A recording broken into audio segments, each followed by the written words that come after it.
Мы казали с вами про 18 стагоддзе і казалі пра людзей, да, якія праводзілі гэтую мадэрнізацыю. І сярод тых, пра каго я казала, гэта была Ганна Кацярына Радзівіл. Жанчына, якая першай стала займацца ў нас прадпрымальніцтвам на тэрыторыі Великае княства Літоўскага Беларусі, у тым ліку не толькі яна першая жанчына-прадпрымальнік, а наогул яна першая пачала гэтую справу. Таму вось гэта, хачу яшчэ раз падкрэсліць, гэта ў нас такое пачалося з жанчыны, а не з мужчыны. Мы з вами казалі, што Ганна Кацярына Радзівіл належала да магнатаў, гэта была такая заможная шляхта, гэта былі магнаты, гэта была магнатэрыя. І мы казалі з вами, што мануфактуры і любую вытворчасць шляхта яна пачынала ў сваіх уладаннях, у сваіх маёнтках. Наогул шляхта, як пануючы стан, яна праводзіла большасць часу ў тыя часы ў сельскай мясцовасці. У горад яны прыязджалі зрэдку, калі, напрыклад, трэба было збірацца на соймік. І вось калі пачытаць мемуары шляхты і магнатаў у тым ліку, то вельмі цікава, што горад для іх у 18 стагоддзі быў такім незразумелым месцам. Яны даюць гэтыя апісанні гарадоў у сваіх дыарыушах, гэта дзённікі, і пішуць яны даволі так, агульна. На што ж все ж таки мы можам з вами там пачытаць. У першай палове 18 стагоддзя гарады былі драўлянымі. Будынкі будаваліся ў пераважнасці з дрэва. Будынкі ў 2, а у тым ліку ў 3 паверхі сустракаліся вельмі рэдка. Палацы магнатаў і багатых купцоў стаялі побач з хацінамі беднаты. Гэтыя хаціны былі крыты саломай, там жылі рамеснікі і чэлядзь, і гэтыя дамы, яны амаль што не адрозніваліся ад сялянскіх хат. Многія гараджане займаліся земляробствам, трымалі жывёлу, таму побач з дамамі можна было ўбачыць і такую пабудову гаспадарчую, дзе утрымоўвалася гэтая жывёла, гэта хлеў і гумно, дзе было сена. І рэгулярная забудова беларускіх гарадоў у нас пачынаецца толькі ў другой палове 18 стагоддзя. І гэта будзе звязана з іменем Антонія Тызенгауза, пра якога мы сёння з вами будзем казаць даволі шмат. І як не дзіўна, то вось менавіта з Антоніем Тызенгаузам звязаны 2 гарады на Беларусі, гэта Гродна, канешне, і Паставы. Тады будуць узведзены да рамеснага люду для рамеснікаў першыя тыпавыя камянічкі, гэта пабудовы з камяню, якія ўжо гэтыя пабудовы будуць спраектаваныя архітэктамі-прафесіяналамі. Ва ўсёй мемуарнай літаратуры 18 стагоддзя Адам Мальдзіс знайшоў толькі адно такое поўнае, якое называе цэльнае апісанне гарадскога жылля. І належыць гэта перу Станіслава Панятоўскага. І зноў жа гэта Станіслаў Панятоўскі, гэта апошні вялікі князь літоўскі, кароль польскі. У Гародні была яго рэзідэнцыя, і прычым гэтая рэзідэнцыя займала не меншую, чым горад Вена у 18 стагоддзі. І што ён пісаў? Каб даць уяўленне пра форму і памеры маёй сядзібы, варта дадаць, што на адным узроўні і на адным блоку размясціла яна тэатр і 2 вялікія рэдутныя залы, з якіх можна было перайсці ў бібліятэку, адкуль пачыналася жылая частка. Кнігі былі размешчаны ў зачыненых шафах, таму бібліятэка нагадвала прыгожы салон. За більярдамі стаялі 10 сталоў для гульні у фараона і латарэі, заснаваныя на фантах. Яе дазволілі весці адной жанчыне. Побач месціліся пакоі для гасцей, вялікая бальная заля. З гэтых памяшканняў можна было перайсці ў іншыя розных памераў, дзе адначасова маглі сесці за стол 700 асоб. Усе падумалі так, што на шлях то з тэатра ў салоны не было ніводнай прыступкі. Танцавалі тут, балявалі тут, зноў танцавалі і гэтак далей. Калі першай гадзіны ночы адчыняліся дзверы, усе пераходзілі ў рэдутныя залы. Астатні дом амаль пусцеў. З запісанага плана відаць, што 3 будынкі, якія месцілі тэатр, рэдутныя залы і бібліятэку, былі злучаны і ўтваралі 3 часткі. Чацвёртай быў зімовы сад, падзелены на 3 кліматычныя прасторы. Там заўсёды цвілі кветкі. Пасярэдзіне у прыгнятай частцы знаходзіліся расліны, якія найбольш патрабавалі цепла. Асобная дзелянка была прызначана для ранняй садавіны. Будынак гэты злучаўся з іншым вялікіх памераў, дзе месціліся аддзел геаметрыі, відаць каморніцтва і розныя гаспадарчыя аддзелы. Цяжка сабе ўявіць памеры тых будынкаў. У 1830 годзе, калі пішуцца гэтыя радкі, напэўна, яны ўжо часткова, але поўнасцю былі ў руінах. Такія ж дварцы ў Гродна утрымлівалі і іншыя магнаты. Вось такі быў палац. Я вам хочу сказаць, што гэта Станіславова, якое ў нас часткова захавалася ў Гродна, на вялікі жаль захаваўся толькі частка саду і будынак палаца не цалкам, у якім зараз месціцца адзін з карпусоў лабараторыя сельскагаспадарчага універсітэта. Правда сказаць, небагата і апісанне сялянскага жылля. Яно з'яўлялася найбольш кансерватыўным, найменш падавалася розным модам. Наколькі можна меркаваць па мемуарных крыніцах, у 18 стагоддзі сялянская сядзіба звычайна складалася з хаты, хлява і гумна. Хлеў гэта абора, можа, сустракалі, называюць яшчэ часта, і стадола то гумно. У больш заможных гаспадароў да іх дабаўляўся свіран на збожжа, павець для інвентару і дроў. Як правіла, на нашых землях пабудовы выцягваліся ў адзін рад. Вельмі рэдка можна было сустрэць штосьці такое накшталт квадрата з панадворкам у цэнтры. Хаты сялян былі драўляныя, крытыя саломай, і дзеля эканоміі стаялі бокам да вуліцы. Ад вуліцы былі маленькія акенцы. Бедныя сяляне не ставілі шкло, а ў холад проста затыкалі гэтыя акенцы анучамі саломай ці такімі драўлянымі застаўкамі, стаўнямі. У сярэдзіне 18 стагоддзя, калі заканчваюцца ўжо гэтыя ваенныя падзеі, аднаўляецца жыццё, у сялянскіх хатах усё часцей пачынае з'яўляцца шкло, такое тоўстае і цьмянае. Коміна яшчэ тады не было ў большасці сялянскіх хат, і дым выходзіў на двор праз адтуліну ў столі. Столь – это паталок. Гэта бедныя сяляне. Хаты больш заможных сялян складаліся з 3 памяшканняў. Гэта жылая ізба, сенца і каморы. У бедных не было сенцаў і каморы, быў толькі вось адзін пакой. У тыя часы яшчэ ў большасці хат не было і ганка. У лепшым выпадку пад ногі каля дзвярэй клаўся такі пляскаты камень. Выбіралі такі камень і клалі за мест гэтых прыступачак. Дзверы замыкаліся драўлянай застоўкай ці завалай. Сцены ў хаце 2 разы на год, гэта на каляды і Велікдзень, белілі вапнай, вапна гэта ізвесць. Але ад густога дыму сцены вельмі хутка станавіліся чорнымі. Земляныя былі палы ці гліняныя. Называлі іх такавішча. Галоўнае месца ў хаце займала печ.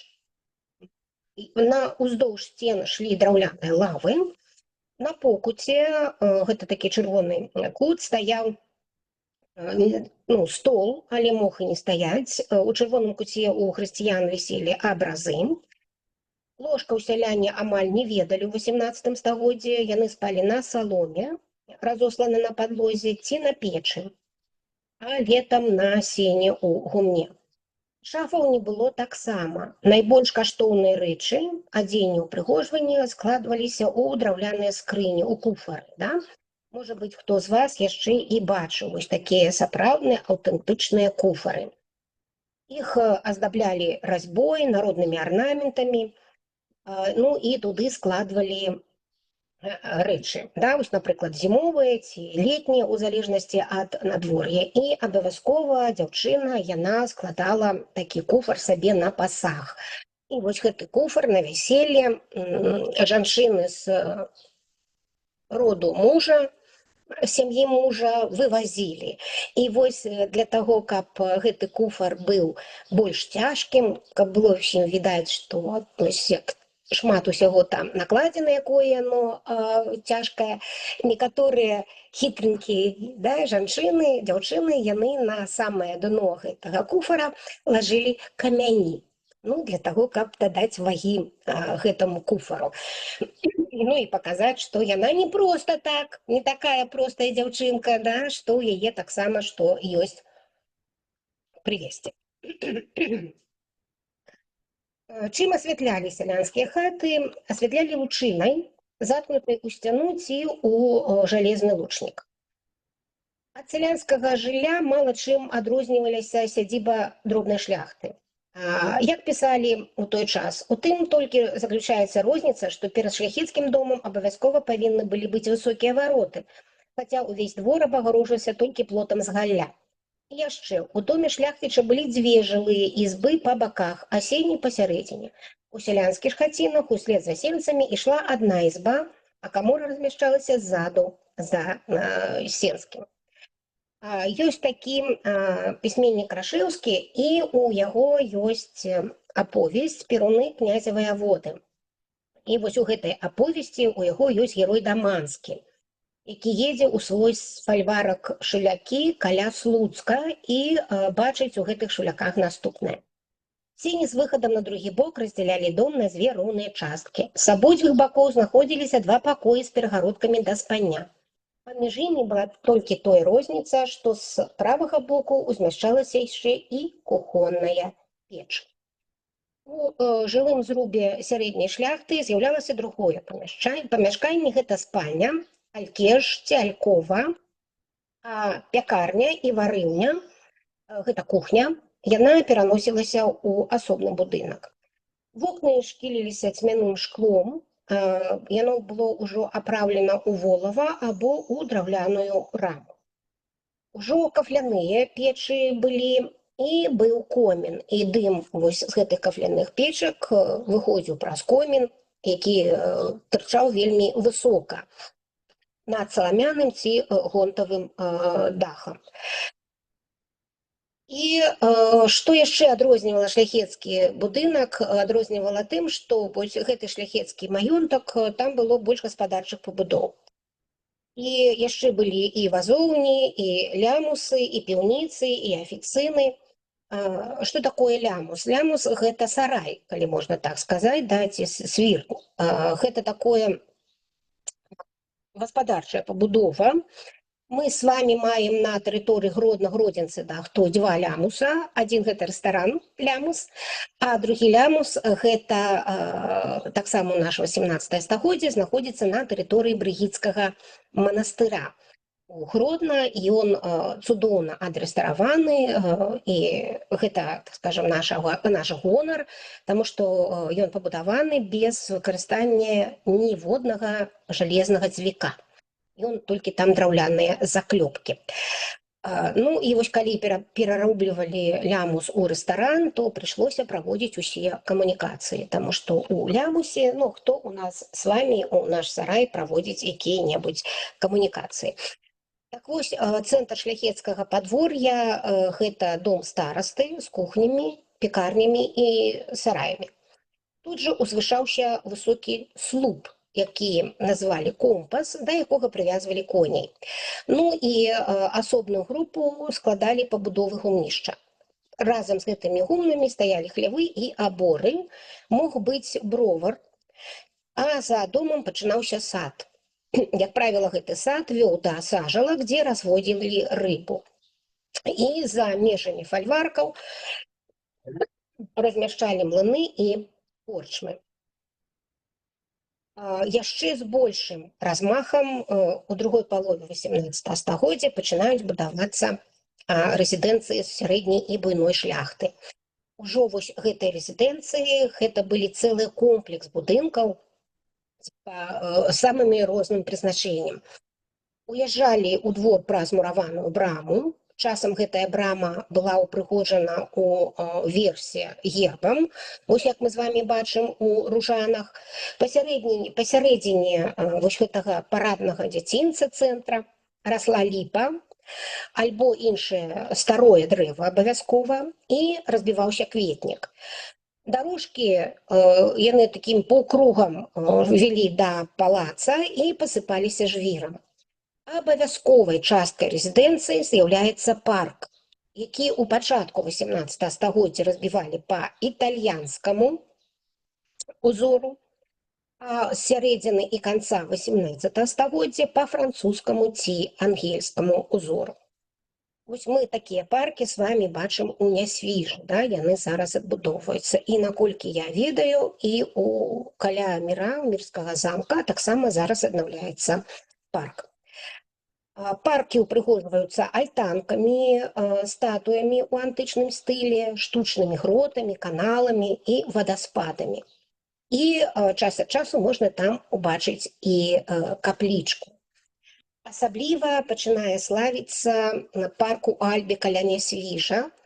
Там па загаду Караля Радзівіла пабудавалі такую, ведаеце, такую цікавую рэч, такую псеўдасялянскія хаты. Вось калі, ну, я думаю, што, можа быць, хто з вас можа і бачыў, я думаю, што большасць чулі, што быў такі праект, не ведаю, дзе ён зараз ці не, называецца «Дом 2».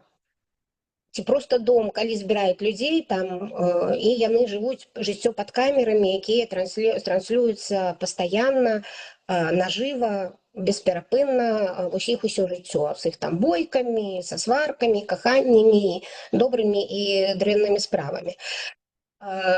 І гэта, ведаеце, мае пэўную аўдыторыю, некаторым людзям цікава, так скажем, назіраць за жыццём іншых людзей. Так вось, Караль Радзівіл у другой палове 18 стагоддзя пабудаваў такіх некалькі вёсак, яны размяшчаліся на такіх астравах. Ён засяліў туды галоту, гэта бедная шляхта, яна была так апранута ў такія строі розных эпох, ім нават раздалі такія бутафорскую зброю, і вось яны там жылі такім бутафорскім жыццём. Гэта быў такі стыль ракако у другой палове 18 стагоддзя. І вось калі да Радзівіла прыязджалі госці, то ён садзіў іх на лодачкі, і яны плылі па гэтых каналах і глядзелі, як жыве гэтая вось галота, бедная шляхта, на гэтых астравах. Гэта такі, ведаеце, дом 2 18 стагоддзя. Ну, ўсё калісьці было, да? Ну, так сабе імпрэза, я хочу сказаць, назіраць за іншымі людзьмі.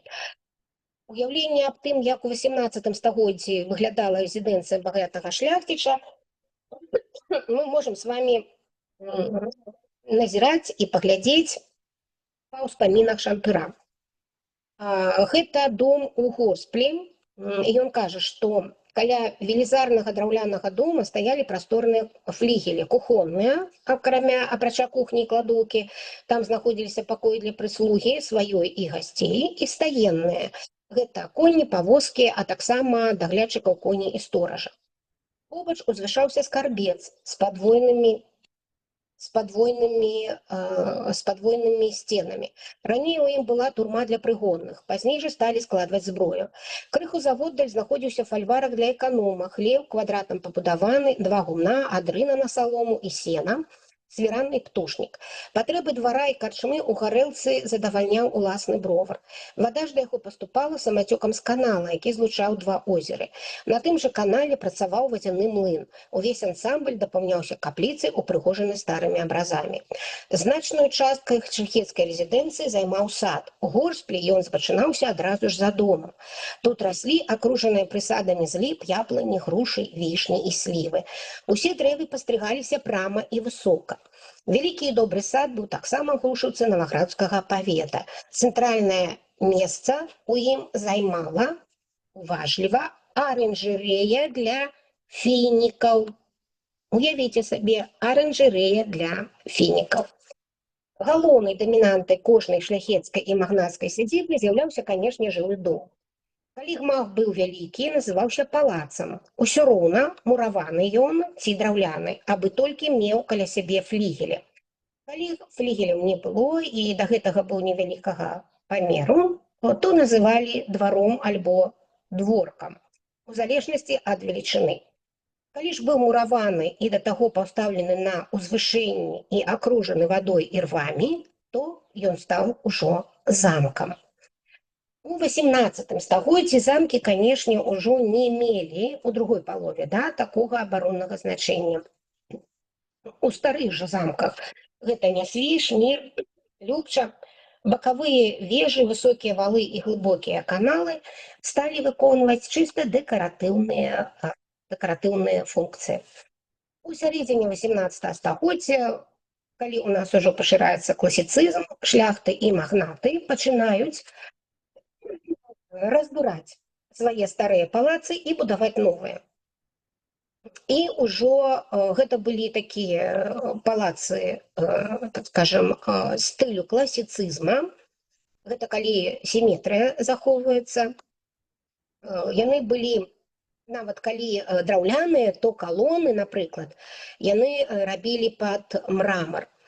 І вось была такая манія перабудовы, якая захапіла шматлікіх гаспадароў.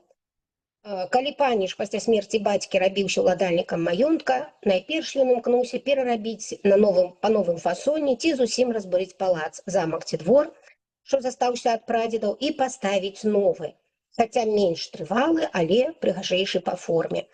З таго часу па ўсёй краіне густа ўзраслі фабрыкі мураваных палацаў, якія па сваёй форме і аздобах спаборнічалі замежнымі. Але не ўсе шлі па такому шляху. У 18 стагоддзі з'явілася яшчэ мода будаваць новы палац, але захоўваць руіны старога. Ну і, як правіла, мы з вами казалі, што наступствы войнаў былі такія вельмі трагічныя, не хапала майстроў. І былі такія выпадкі, што гэта новыя палацы, якія былі пабудаваны не вельмі якасна, вельмі хутка пераўтвараліся ў новыя руіны. І захаваліся такія нават звесткі, што ў новых палацах было неўтульна, што, напрыклад, нават дзверы зачыняліся дрэнна, таму вецер навеў снегу ў сені і выстужыў вялікія пакоі. Ну і утрыманне такіх пышных апартаментаў каштавала вельмі дорага. Таму у зімні, напрыклад, перыяд ён не выкарыстоўваўся. Усе жылі ў старым, і толькі новыя палацы у летні перыяд, у цёплы перыяд ці для гасцей. І трэба сказаць, што якая была мэбля, Вось мы ўжо казалі о горскле, вось крышачку вам раскажу, я думаю, што гэта цікава, што было. Мы з вами казалі, што у сялян не было ўжо той шафы, а вось у шляхты з ганка масіўнай дзверы вялі ў прасторнай сені. Там у абодвух кутах віднеліся вялікія шафы прыгожай работы для адзення гасцей і ліўрэі гайдукоў, якія там заўсёды некалькі круціліся, гатовыя з'явіцца па першым панскім выкліку. У двух іншых кутах былі вымураваны нішы карнізамі і дзвярымі аздобленымі. За імі знаходзіліся сядзенні да сторажаў, што палілі ў печках, і сачылі за тым, каб у пакоях было цёпла.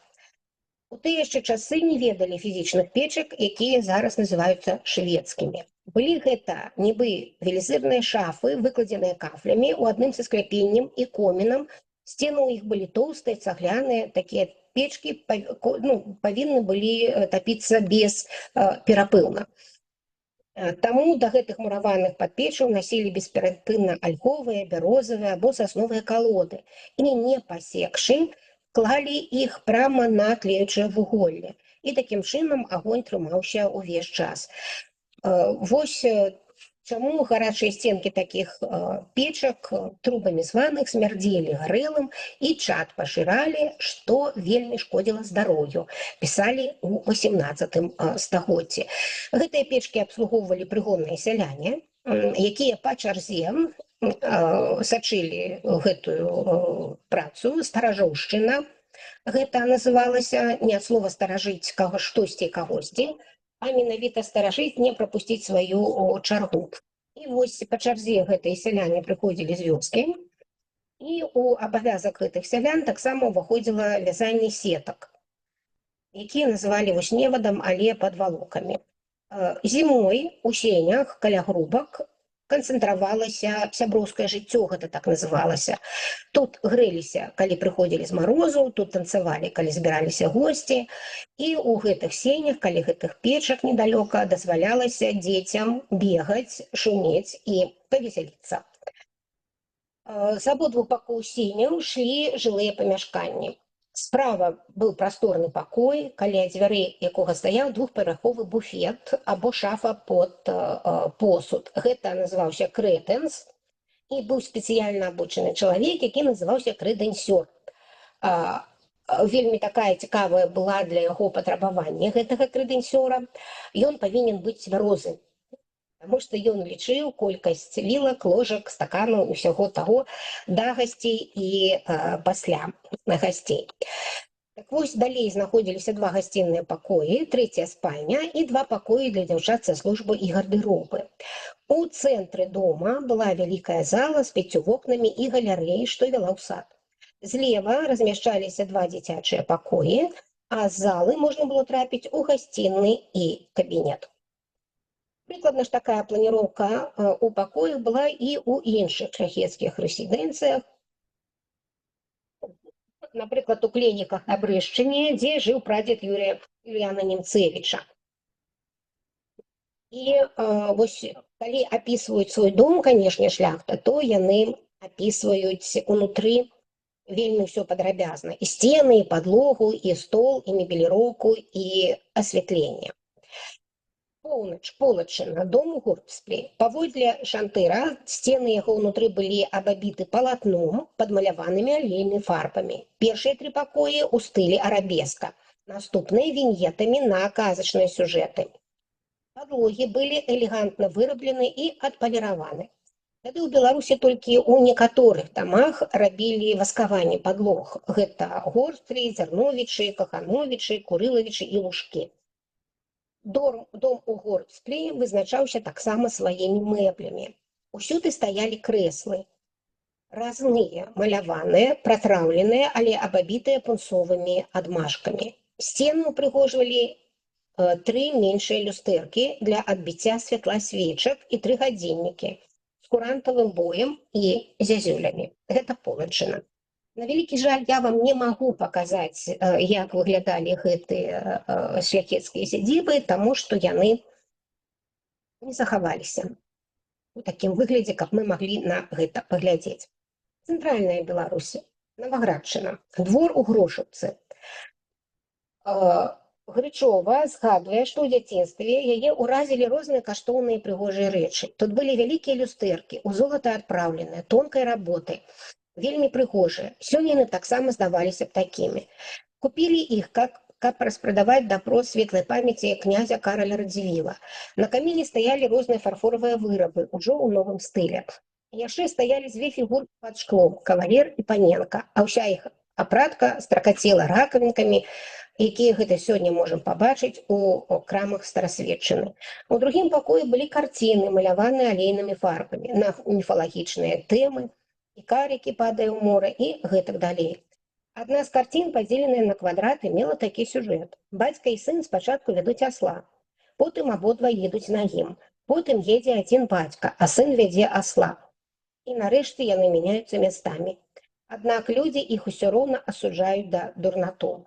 Такая алегорыя павінна была наводзіць гледача на думку, што ўсім усё роўна не даходзіш. Поўдзень, Брэшчына, Кленікі. Прасторны дом пабудаваны прадзедам Юліяна Немцевіча з лістаўнічага дрэва. Па правай руцэ сталовая і 2 пакоі для гасцей, па левай вялікі пакой, абабіты друкаваным у кветкі палатном, з высокімі крэсламі, абабітымі скурай. На ёй, на глыбокім пазалочаным сядзенні, віднеліся выціснутыя папугаі, якія дзяўбалі вінаград. Віселі 2 партрэты Яна Сабескага і жонкі яго, А трэці партрэт прашчура майго Казіміра Нямцевіча, велкамірскага стольніка, дзеда майго дзеда. Ён быў паказаны на каленях са складзенымі рукамі у пунцовым плашчы, маліўся перад распяццем, што стаяла на століку. З гэтага пакоя можна было перайсці ў іншы, таксама прасторны. Памятаю, што там стаяў гадзіннік з боем. На яго падстаўцы была намалявана немка, якая грала на шпінеце, маленькім клавіакордзе. За ёй малады немец, што ўторыў ёй на флейце такой. Адсюль дзверы вялі ў спальню майго дзеда. Ложак вельмі вузкі, пунцовая коўдра з атласу, над ложкам шабля, панцыр і шлем, у якіх мой дзед звычайна вырушыў з хаты, бо належаў да сапраўднай панцырнай харовы. Над галавой вобраз маці Божай Чэнстахоўскай. На паліцы, як я даведаўся, ляжалі наступныя кнігі: «Жыццё святых», «Сказанне скаргі», «Тацыт», «Гарацый», «Новыя Афіны» Хмялеўскага, «100 страў і вока», «Канчыкі», «Кахановскі», «Хронікі Міхавіты Бельскага» і гэтак далей. Яшчэ ёсць апісанне вялізнага двухпавярховага палаца ў Воўчыне, гэта таксама Брэшчыне. У Воўчыне нарадзіўся апошні вялікі князь літоўскі, кароль польскі Станіслаў Аўгуст. Нямцевіч бываў там не адзін раз і бачыў багата мебеляваныя залі і пакоі. Сярод партрэтаў выдзяляліся постаці ў натуральны рост двух каралёў Аўгустаў. Гэта Аўгуст II і Аўгуст III. Жонкі Аўгуста III у каштоўным на кітовым вусе сукенцы, на якой былі вышыты папугаі, што елі вінаград, а таксама партрэт Карла XII. Партрэт маці караля, якая атрымала за руку 7гадовага Станіслава Аўгуста, апранутага ў белы жупанік і пунцовы кунтушак. Сцены дзвюх залаў былі пакрыты мармурам і залатымі ліштвамі. Адным словам, усё тут выглядала па-панску. З другой сярэдзіны 18 стагоддзя у вось такіх шляхецкім жыллі павялічваецца колькасць пакояў. Напрыклад, у магнацкіх рэзідэнцыях паявяцца хоры, спецыяльныя памяшканні для хора і музычнай капэлы, і ў другой палове 18 стагоддзя ўжо пачнуць рабіць больш такімі высокімі вокны, вялікімі. І калі ў 17 стагоддзі ў ваконных рамах звычайна нацягвалі балонкі са савярыных пухіроў, і зашмальцаванае палатно альбо васковую паперу, то у другой палове 18 стагоддзя ўжо ўстаўляюць шкло, часта замежнае, такое люстранае. Гладкую столь, раней яна рэзалася былькамі на чатырохкутнікі, і гэта мы можам з вами бачыць у Мірскім замке, сталі пакрываць алейнымі малюнкамі на антычныя тэмы. А Карль Радзівіл наогул вырашыў здзівіць гасцінец Віжскага палаца.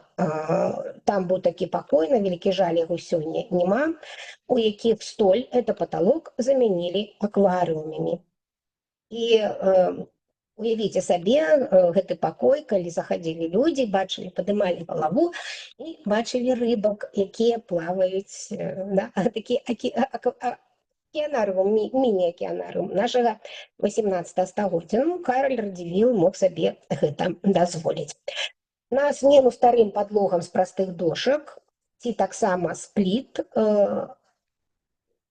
паркету сталярскай работы, якія ачышчаліся ад бруду анучай, прыйшлі падлогі паркетныя, якія ўжо выкладвалі малюнкамі і ўжо не мылі, а васкавалі. І вось тады паркет у нас ужо становіцца склізкім, як лёд. І для таго, каб ужо людзі так не біліся, ну і перш за ўсё гаспадары, у нас пачынаюць у гасцінных пакоях падлогі высцілацца дыванамі ці кілімамі. Гэта па-рускі кавёр.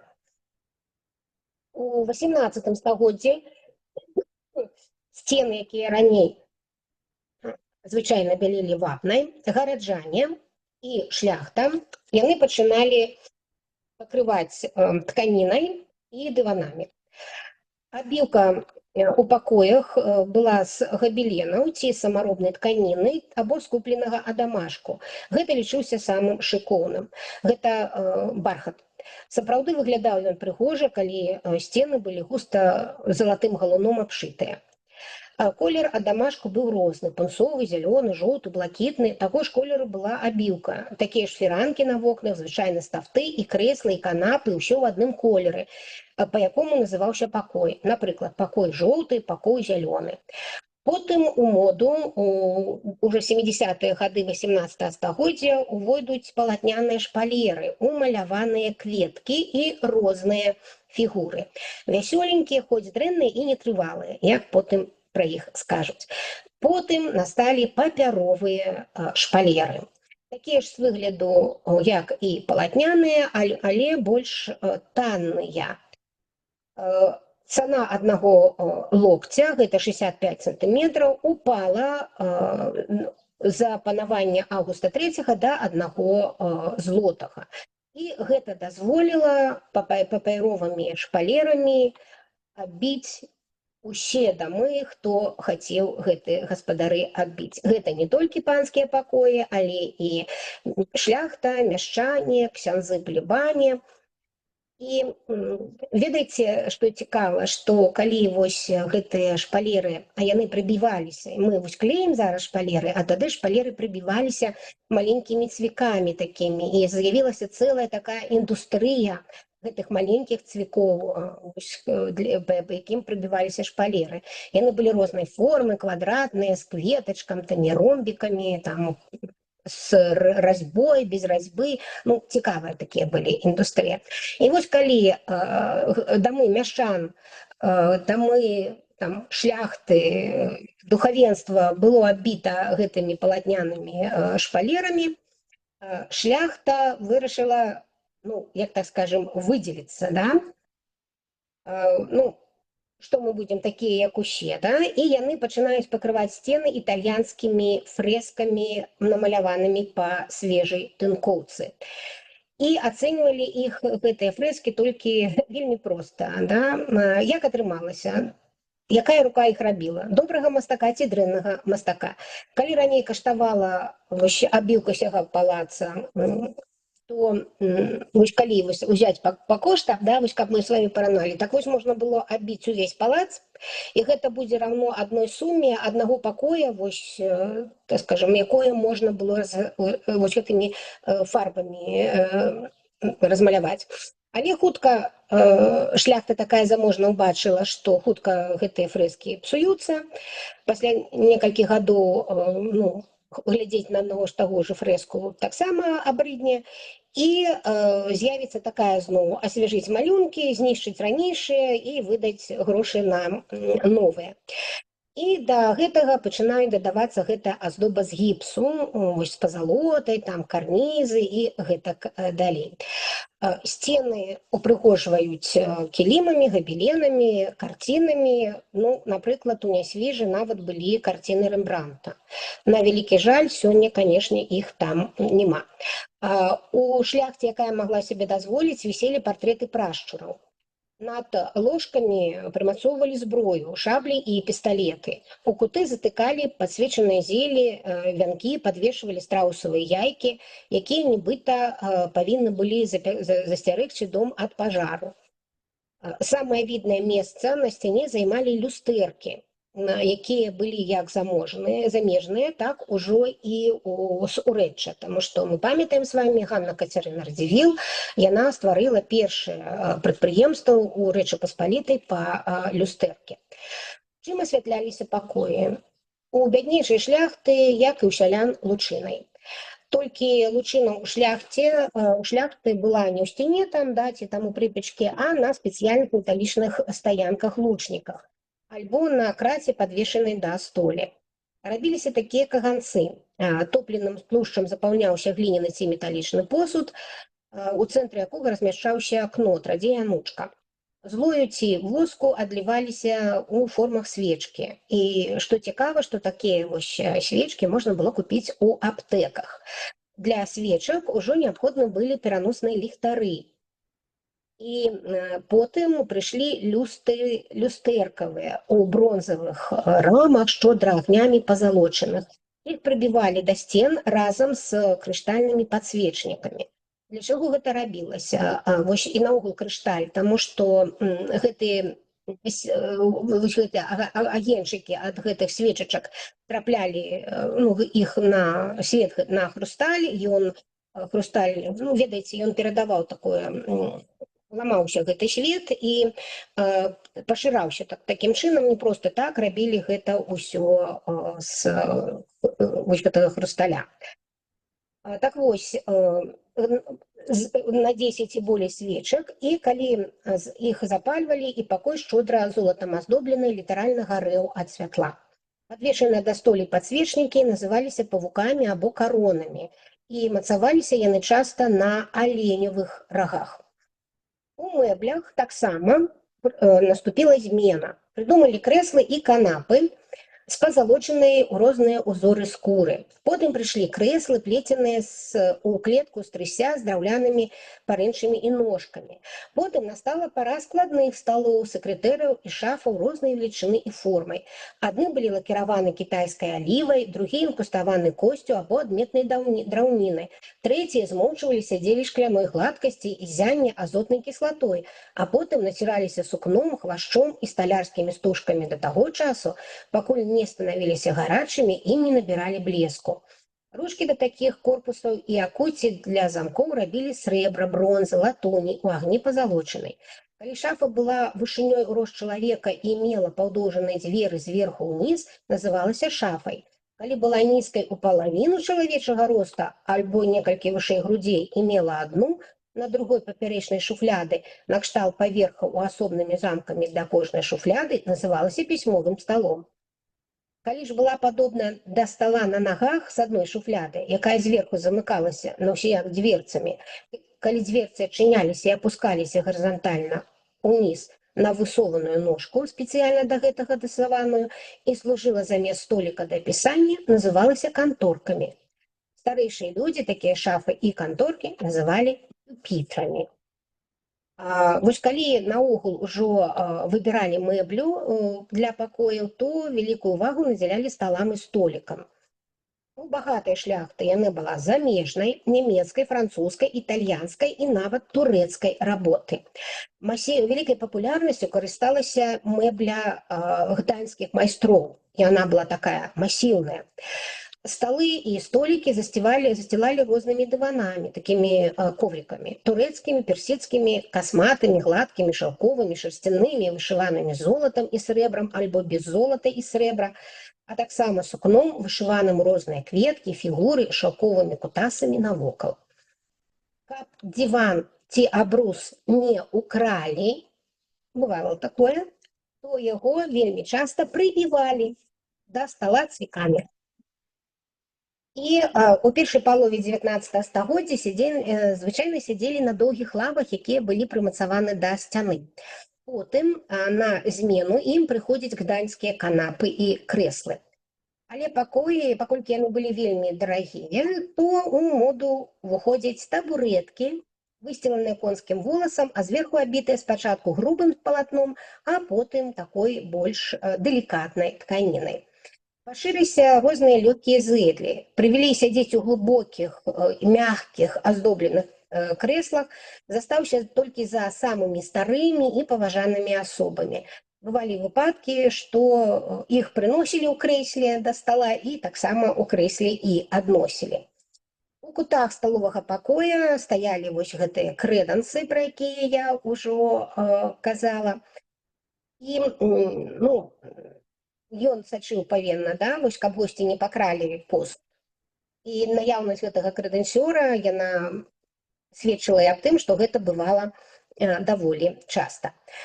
Адзенне захоўвалі па-ранейшаму ў 17 стагоддзі ў драўляных вось гэтых скрынях, у куфарах, нават шляхта. У куфарах, акаваных жалезам і замкнутымі адмысловымі ўнутранымі замкамі, хавалі грошы і каштоўныя ўпрыгожванні. Такія касы, такі куфар, сейф па сённяшняму стаялі звычайна ў спальні гаспадара пад яго пільным наглядам. Шафы прыходзяць у нас, як ужо так папулярна і масава, у другой палове 18 стагоддзя. І вельмі высока цаніліся гданьскія шафы, якія былі інкруставаны кавалкамі каштоўнай драўніны, там былі сярэбныя бляшкі. але адразу ўзнікае такая вытворчасць пад Гданьск, да? Гэта мясцовыя майстры. Але самыя такія вялікія змены адбыліся з месцам для спальні. У пачатку стагоддзя 18 мужчынам слалі пасцель на лаве, а знізу клалі мядзвежу альбо вольчую шкуру, прыкрываліся кажухом ці апанчой. Жанчынам дазвалілася спаць на сенніках. Гэта такая, набітая саломай ці сенам. Падушкі былі рэдкасцю. І цікава, што нават магнаты любілі летам спаць на гумне. Але ў сярэдзіне 18 стагоддзя пашыраецца саксонская мода. Гэта было звязана з двумя аўгустамі, якія былі прадстаўнікамі саксонскай дынастыі. Гэта саксонская мода на выгодную мягкую пасцель, падушку і пярыны. І вось ужо шырокія сямейныя ложкі з'яўляюцца, ставяцца ў асобным пакоі, алькове, галавой да сценкі, а нагамі на сярэдзіну пакоя. Ложак акаляўся фіранкамі пад колер абіўкі на сценах і з'яўляецца такі прыгожы балдахін. Вельмі часта можна было ўбачыць у заможных дамах упрыгожаны верхі вузел. Гэта былі пукі страусовых пер'яў. Бачыце, мы с вами кажам пра Беларусь і прыгадваем страусаў ужо другі раз. Да? Страусіныя пер'і, якія над ложкам гаспадароў іх ахоўваюць, і страусіныя яйкі, якія павінны былі ахоўваць дом ад пажара. Ідучы спаць, на галаву нацягвалі духанку. Гэта начная шапачка, якая была вышыта залатымі ці срэбранымі ніткамі. Халодную пасцель загадзя награвалі шкандэлямі. Гэта такі металічны посуд, які ці напаўнялі гарачай вадой, ці такімі вуголлямі. Аднак і ў другой палове 18 стагоддзя ложкі былі далёка не ва ўсіх членаў нават заможнай сям'і. Моладзь па-ранейшаму спала па-спартанску, на цвёрдай лаве альбо з тапчаном, на тапчане, але ўжо з падушкай. Калі ж з'язджалася шмат гасцей, тады начны супачынак месціўся некалькі сем'яў у адной зале. Кожная сям'я аддзялялася шырмамі, асабліва чужых мужчын і жанчын. Для ўсіх зносілі тапчаны. Калі ж тапчаноў не хапала, тады проста рассцілалі салому і на ёй покатам клалі розную пасцель. І такім чынам яшчэ спалі. Вельмі цікава, што у 18 стагоддзі мы будзем з вами казаць аб гэтым у наступны раз, што елі, пілі, як гулялі, да? Розныя прадстаўнікі. Так вось, пры тагачасным абжорстве і п'янстве на той пасцелі здараліся розныя непрыемныя выпадкі. Як у мемуарнай літаратуры гэта называецца, скажем, тое, што гэтыя выпадкі раніцай прыпісвалі розным злым духам. Таму што ставіць каля ложкаў начныя гаршкі звычай тады не было. Той, хто быў у сумленні, выходзіў, не баючы схапіць катар ці з патрэбай на двор, хаця яшчэ і там трашчаў мароз. Хто ж не хацеў задавіць сабе такую прыкрасць, той заліваў на каміне агонь, які звычайна трэскаў, будзіў гасцей і палохаў іх. Калі пазбегнуць вось гэтых непрыемнасцей, з сярэдзіны 18 стагоддзя у госці сталі вазіць не толькі складныя ложкі краваці, але і складныя унітазы. Гэта вельмі такая цікавая рэч. Бралі з сабой і ў дарогу таксама металічныя тазы, каб было чым памыцца раніцай, і палівалі яны мыліся. Ванны толькі тады ўваходзілі ў моду, і ўсе ў свой час са здзіўленнем аглядалі радзівілаўскую ванну, якая была адліта з блакітнага шкла ў налібоках. Мылася шляхта ў лазнях, якія розніліся ад сялянскіх хіба толькі тым, што дым з печкі ішоў не ў сярэдзіну, а праз комін на двор. Палілі ў печках спецыяльныя хлопцы, якія называлі лазеннікі, і яны яшчэ іх хвасталі паноў венікамі, то зваліся венікамі. На Беларусі і ў Літве у той час існаваў культ лазні. І пра лазні, чаму мы пра гэта зможам з вами казаць, што пра лазні успаміналі нават у завяшчанні. Актам міласерднасці лічылася забяспечэнне жабракам магчымасць папарыцца ў лазні. Ну і гэта, так скажем, ну, яшчэ раз нас можа пераканаць, што не ўсё так было цёмна і змрочна, як мы можам сабе уявіць. І на самой справе вось лазні гэта была такая, ну, наша рэч цікавая, да? Ну, я думаю, што ўсе ведаюць, што ў габрэйскай традыцыі гэта міква для жанчын і наогул у габрэйскай традыцыі культ чысціні, таму што мы з вами ведаем, што нельга дакрануцца бруднымі рукамі да торы, да, і перад тым, як сесці за стол, таксама трэба памыць рукі. І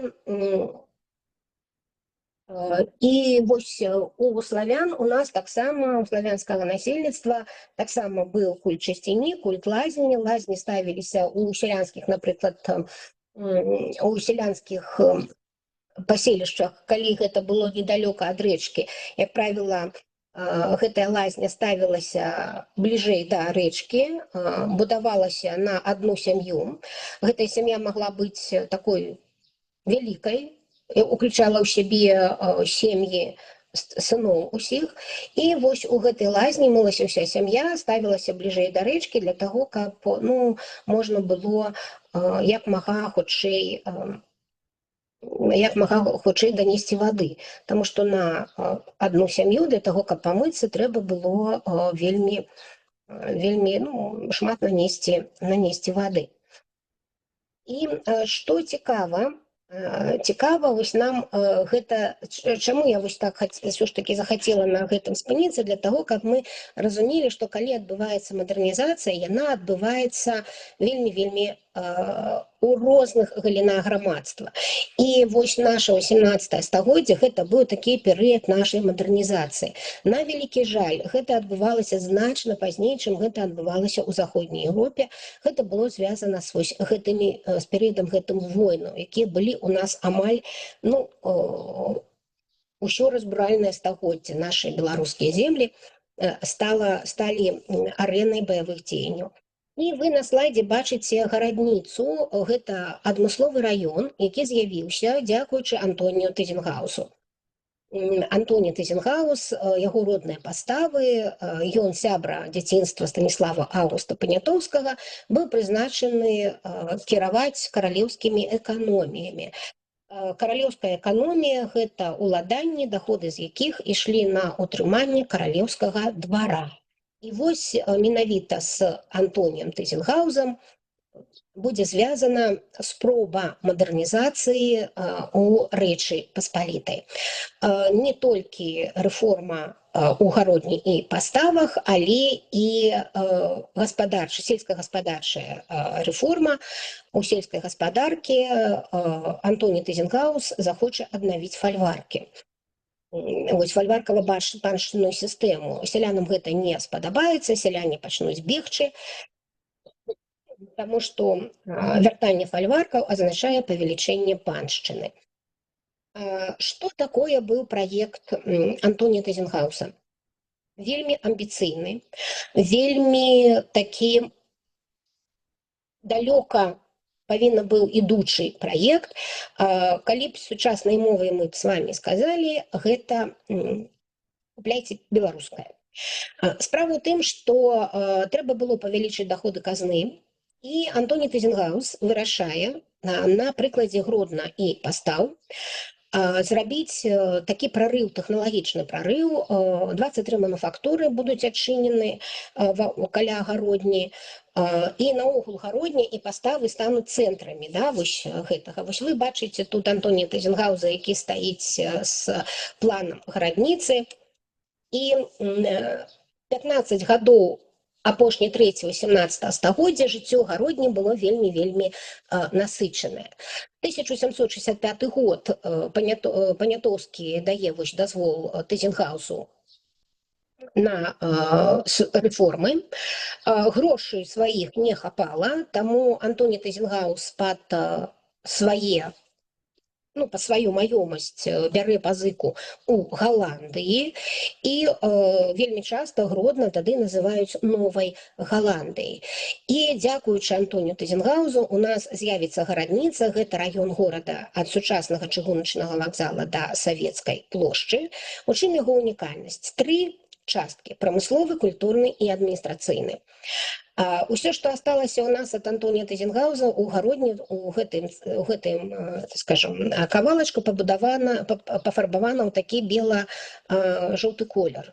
Вось калі вы будзеце ў гародні, звярніце, калі ласка, увагу, гэта не толькі плошча Тызенгауза, да, но яшчэ некалькі там будынкаў. Яны зроблены так, пафарбаваныя адмыслова для таго, каб бачыць спадчыну Антонія Тызенгауса. Цікава, што Антоній Тызенгауз запрашае для таго, каб стварыць вось гэты раён, ён запрашае Мезера і Сака, і для таго, каб яны стварылі адзіны горадабудаўнічы праект. Што з'яўляецца новага, чаго не было нават у еўрапейскіх гарадах таго часу? З'яўляюцца ходнікі, тратуары.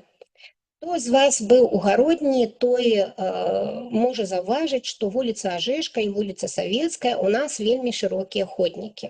У еўрапейскіх гарадах не было ходнікаў, яны з'яўляюцца толькі ў 18 стагоддзі, нават у еўрапейскіх гарадах, калі пачынаецца перабудова цэнтраў. А хто вось гэтыя еўрапейскія гарады, якія захавалі сярэдневяковую сваю пабудову, то там вузкія ходнічкі, ці наогул іх няма. А ў нас ужо адзіны горадабудаўнічы праект, 18 стагоддзе, і ў нас шырокія ходнікі. Якім чынам вымяралі шырыню гэтых ходнікаў? Таму што дамы насілі шырокія спадніцы, і вось для таго, каб прайшлі гэтыя 2 пары, і дамы сабе не перашкодзілі, каб ім было утульненька прайціся па вуліцы. Вось таму былі зроблены ў нас такія шырокія ходнікі.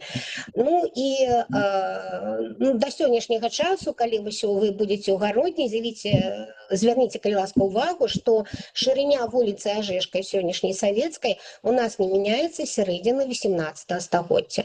Вось яна такая, якая і была. І ходнікі у нас такія шырокія засталіся, як і ў 18 стагоддзі, дзякуючы Антонію Тызенгаузу. Наступны раз мы працягнем пра Антонія Тызенгауза, пра Жылібера, пра цудоўных людзей 18 стагоддзя. Ну і крышачку я вам раскажу, а што ж ели людзі нашы ў 18 стагоддзі. Дзякуй. Вам таксама дзякуй. Жадаю вам добрага здароўя, беражыце сябе і да сустрэчы ў наступны аўторак у 10:30.